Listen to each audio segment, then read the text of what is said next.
le journal.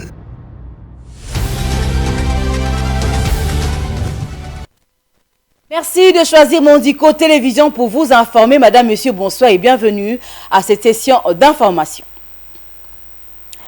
Une fois de plus, bienvenue. C'est une violation de plus et même de trop pour les terroristes du 1-23. Une heure après avoir déclaré les cessez-le-feu tels que recommandés par les consultations avec le président angolais João Lourenço, ces mouvements rebelles ont encore brillé par son qualificatif de violeur en attaquant l'opposition de FARDC. Dans un communiqué publié en fin d'après-midi du mercredi 8 mars, les forces armées de la République démocratique du Congo dénoncent une violation du droit international humanitaire par le Rwanda sous couvert du M23. Suivez les porte-paroles du gouvernorat du Nord Kivu, le lieutenant-colonel Guillaume Njike Kaiko.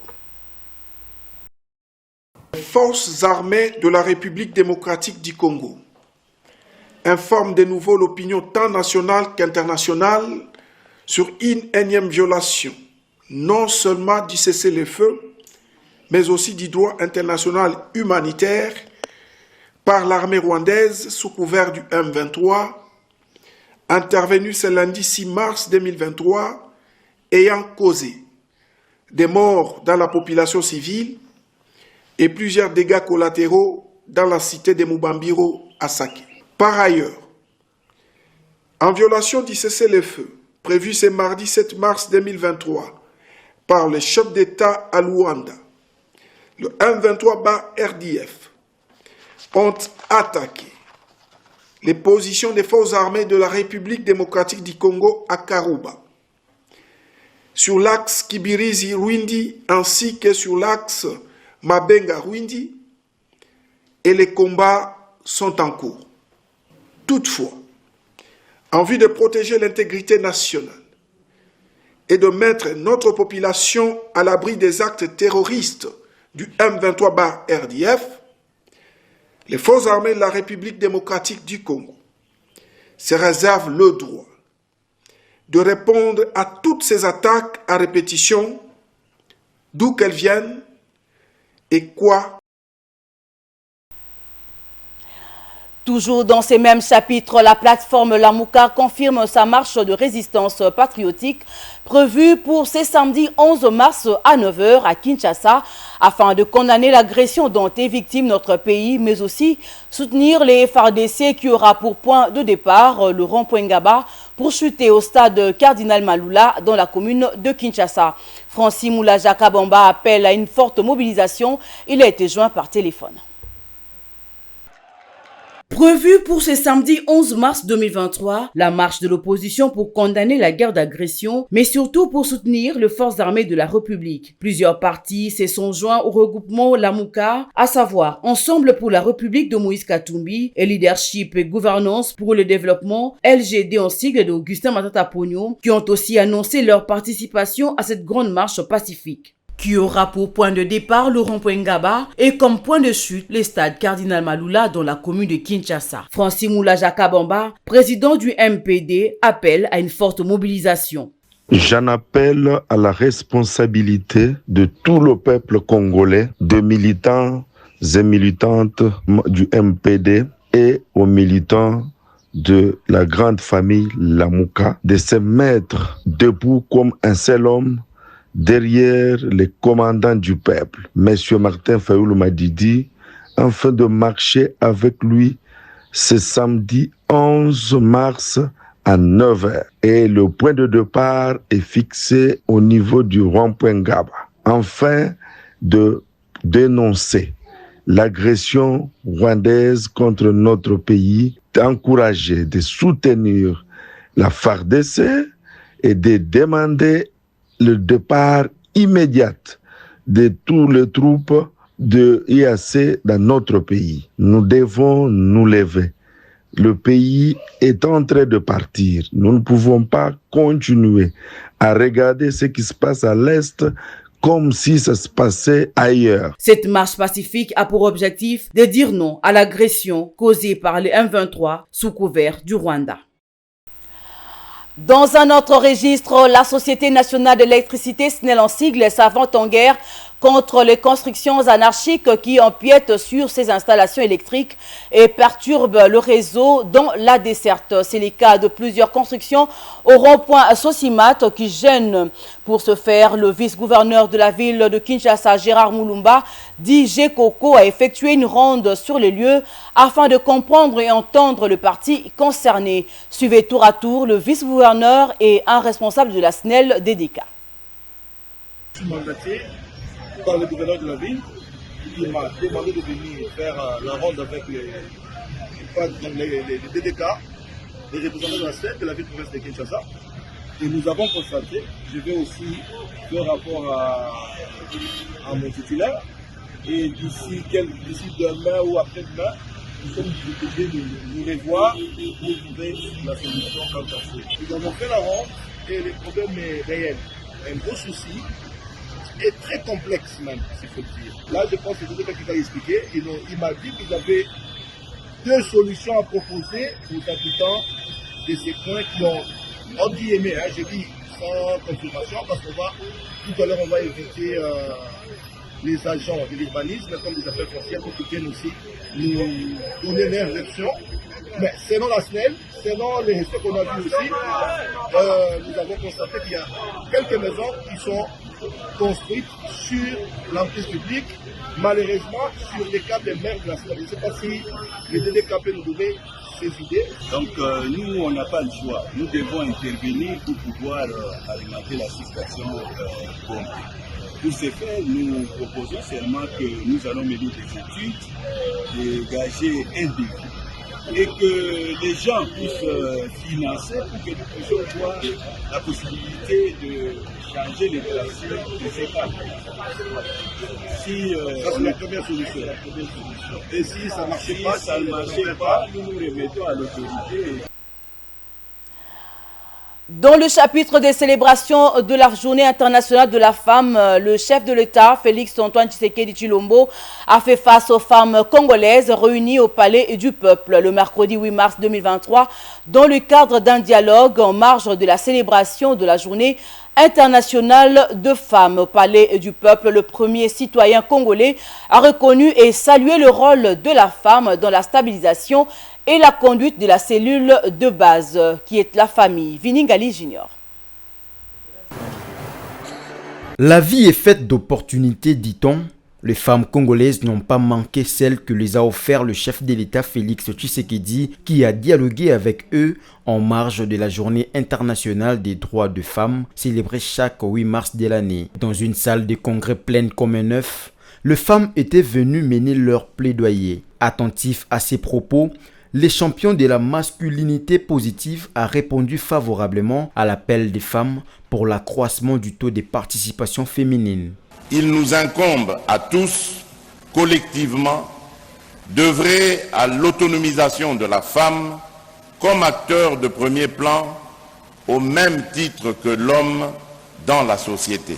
Il nous revient donc de rompre avec cette culture d'indignité et d'ouvrir les horizons d'une société paritaire et égalitaire, condition sine qua non pour aboutir à l'avènement d'une société où les disparités et autres discriminations basées sur le genre n'auront plus droit de cité. La ministre du Genre, Famille et Enfants, qui a réussi le pari du tête-à-tête entre le président de la République et les Congolaises, a recommandé les actions pour favoriser l'accès des femmes au numérique. L'Union internationale de la femme permet à la République démocratique du Congo de contribuer aux efforts de réduction de la fracture numérique qui aggrave les inégalités hommes et femmes. Ils mettent en lumière l'importance de protéger les droits des femmes et des filles dans les espaces numériques contre toute forme de discrimination. Pour matérialiser la compassion envers les femmes, hommes et enfants victimes de guerre, les collectes des fonds a été organisée. Toujours dans ces mêmes chapitres, commémoration de la journée du 8 mars à l'est de la RDC. Contrairement à beaucoup qui se sont réjouis, les femmes activistes pour le droit de la femme vivant à l'est ont choisi de marcher en silence pour protester contre les nombreuses violences perpétrées contre les femmes de leur province, première victime de ces crimes. Suivez ces femmes entraînées par l'activiste Nicole Kavira. Nous marchons pour la paix, nous marchons pour compatir avec nos mamans de l'Est. Nous marchons parce que nous voulons la fin des atrocités. Nous marchons en partageant la peine de nos mamans vivant dans des zones touchées par l'insécurité. Nous marchons parce que nous voulons le retour de la paix en RDC. Paix au Congo, paix à l'est du pays. Que les responsables répondent de leurs actes. Que les criminels soient appréhendés et répondent aussi de leurs actes. Nous voulons la paix au Congo.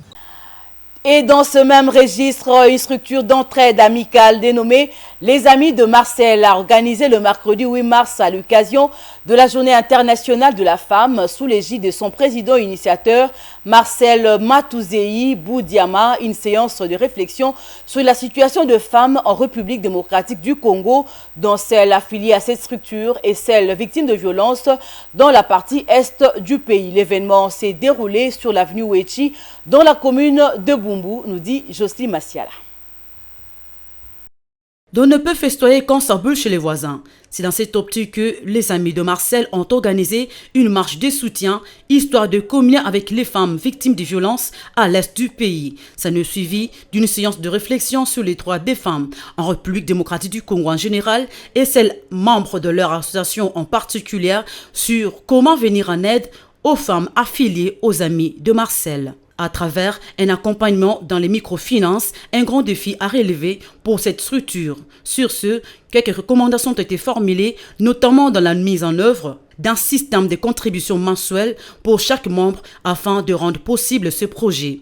Monsieur Marcel Matouzei, quant à lui, estime qu'il y a encore beaucoup à faire pour prôner le respect des droits des femmes en République démocratique du Congo. C'est principalement un message d'espoir. Vous savez, nos mamans sont victimes de beaucoup d'atrocités, parfois beaucoup d'injustices même. Parce que quoi qu'on dise parité, oui, mais il y a encore du chemin à parcourir.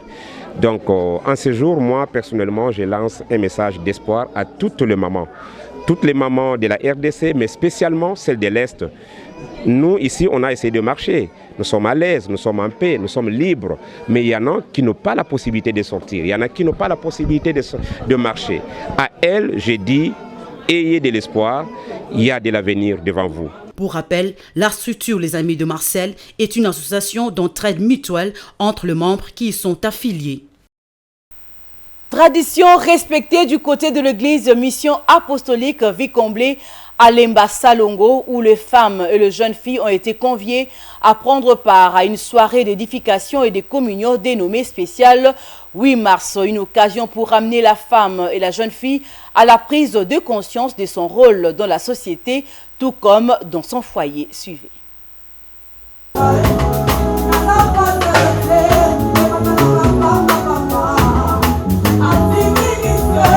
En marge de la célébration de la Journée internationale des droits de la femme, plusieurs structures ne sont pas restées indifférentes. C'est le cas du département des mamans de l'église de Mission Apostolique Vicomblé, située dans la commune de Lemba au quartier Salongo, qui a organisé une soirée d'édification et de communion avec quelques femmes et jeunes filles dénommée spéciale 8 mars, le tout dans une ambiance de convivialité.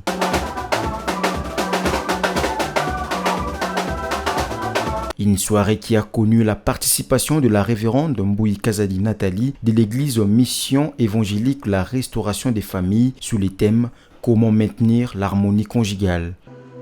Avant de prendre la terre Nabino, tu dois d'abord comprendre qu'est-ce qu'est la femme. Parce que quand on parle de l'harmonie, harmonie entre deux personnes. Et pour préciser, on parle de l'harmonie conjugale. Quand on parle de l'harmonie conjugale, on voit l'homme, on voit la femme. Tu dois d'abord comprendre,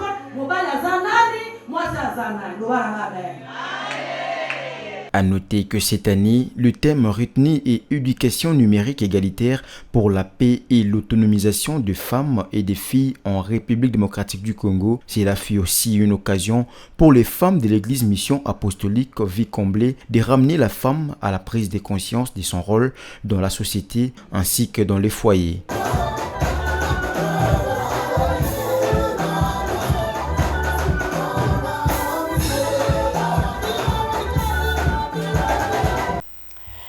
Et pour finir, la femme du monde entier a célébré le 8 mars 2023 la journée internationale de la lutte pour le droit de femmes. Chacune de femmes l'a célébrée à sa manière cette journée. La rédaction de Mondico Télévision vous fait revivre l'ambiance de femmes de partout au monde à travers ses pots pourris dans une sélection de Muriel Monsa.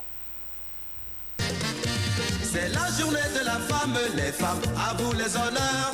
Vous êtes nos mères, nos épouses, aujourd'hui c'est le jour des fleurs.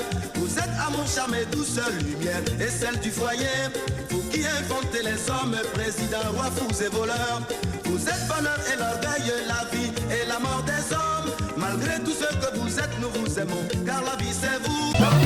Bonne fête à toutes les femmes travailleuses, les femmes politiciennes et les femmes journalistes.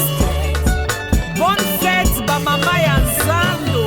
Oyo balamuka kupenda mama, mina kupenda mama, mina kupenda mama. Je t'aime de tout mon cœur.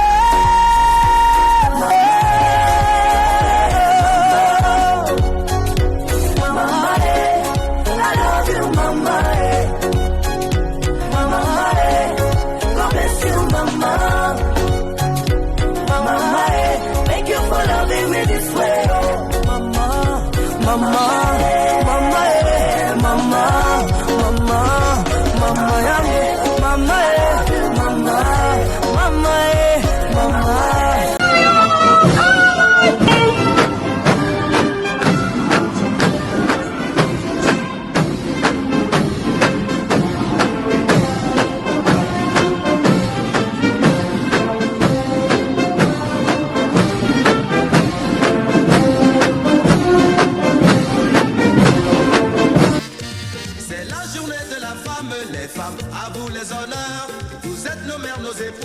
Aujourd'hui c'est le jour des fleurs. Vous êtes amour, charme et douce lumière et celle du foyer.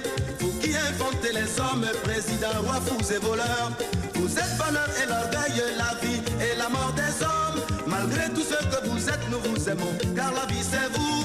Malgré tout ce que vous êtes, nous vous aimons, car la vie c'est vous.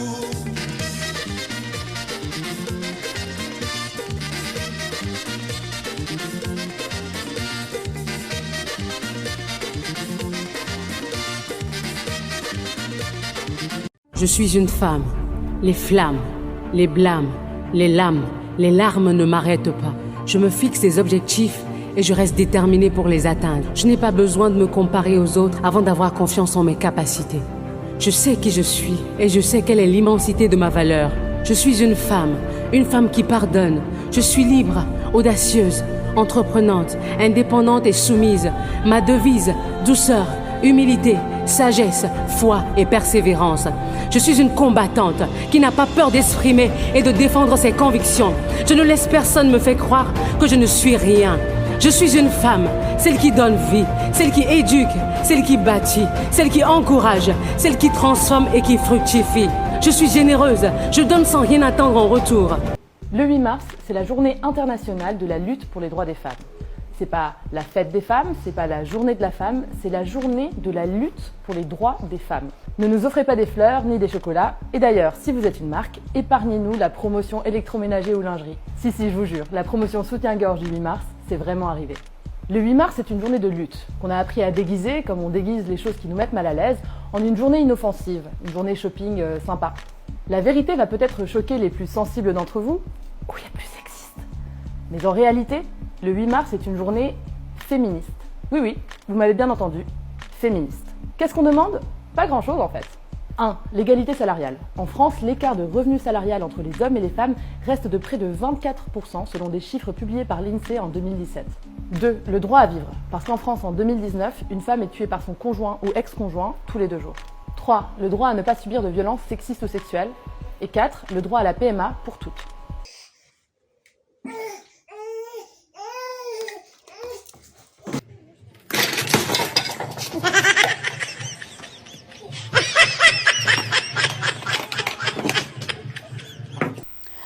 C'est par ici que s'achève cette édition du journal. Madame, Monsieur, merci de l'avoir suivi.